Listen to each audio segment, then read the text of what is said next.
Paano hindi ko yung gusto na maliwag kinutula ang ama sa bata. Blaw. Kinataanuhan ko na may agyan ko na mo. Mayara naman sang nabuligan ng tropa nga tropang A pamaagi sa programa nga Operation Tulong. Kag sa diri nagkadto kami sa Kanlandog Morsya nga kung sa diin isa naman ka pamilya ang nabuligan sa aton nga tropa. Ang ini nga pamilya may ara sang siyam kakabataan kag mga gagmay pa ini. Tungod sa malasakit ni Kagawad Chona Mulasi gani nagkontak siya sa tropang A. Hindi mo na maano nga pamangkot ko. Ano ko yun kung may ara na paano paobra masing gabi. Kaya akong ginakumisaya ang mga kabataan. Mga dito.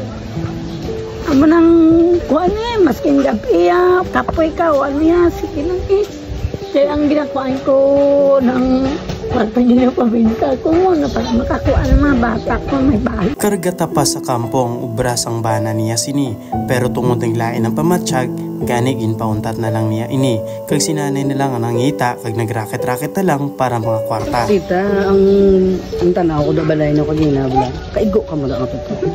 Hindi. Ha? Hindi ka din paano gid no di sa bata ko pinigyan gid ko kinahalis din dire ba tunog man hindi man sumaano kay dito kami dire yan may bayo namon to yan dito ang kadua namon babae dito guys may bayoan si sir kung ano man kabalo na siya magkayo balay mapanday sige nang amo ni tao hindi man ta magambal kung saan no pero kaya ang project sa grupo namon makita namon deserve na gid man nga ipa-renovate ang inyo balay gastuhan na sa grupo namon tapos iliwaton sa balay gani sa dirigin planuhan na lang ni tropang mot nga kayuhon na lang ang ilang balay sa maabot nga Marso kay tungod hindi sila kaigo tanan sa sulod kag ang isa nila kabata sagwa na lang nagatulog sa may duyan grabe katunog kung gabi kag ginaantos na lang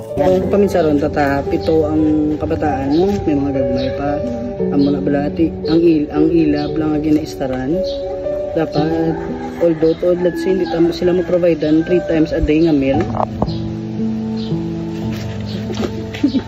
3 days 3 times a day nga meal ta pero at least mo provide sila proper shelter ilain gid niya nga guys tara sila nga may atop hindi sila kay ang masakit nga ginatawag ara lang na kamo dili kawan ta na labi na gid gagmay tong kabataan bla so as much as possible iubraw na namon nga paninguan na namon hindi man kami mag-promise nga san-o pero hopefully by March mabalik kami din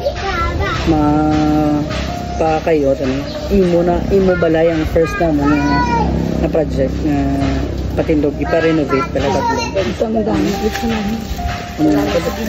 deserve naman kita deserve hindi man ikaw hindi i-compare ta ka sa iba na ginikanan ikaw putoy-putoy kagid sa pangita pagi nga mabuhi mo sila nagabot na sa point nga ipa-adapt mo ang duwa mo kabata although kabalo kaya deep inside sa heart mo na sakitan kagid mo sakit ya ikaw nag-carry na mo 9 months hindi ko tani ya mo sa una ko basang kasi ko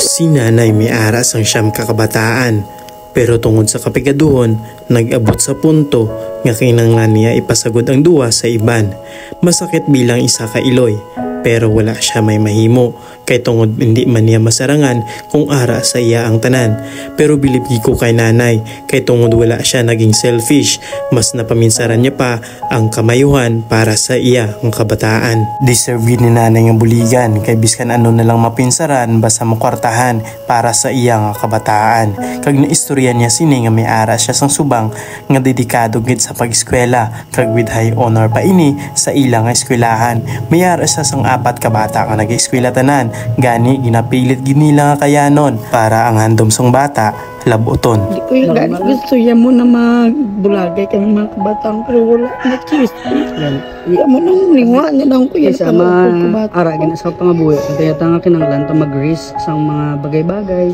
sa mga ubra ta desisyon sa kabuhi ta kinahanglan ta siguan ta gid na mo at the end of the day kita na lang na yung bala yung mag-face yung consequences, pero ang outcome bala, what if ging pilit mo nga magstay di sila, then wala ta may mahatag ipakaon sa ila mo na.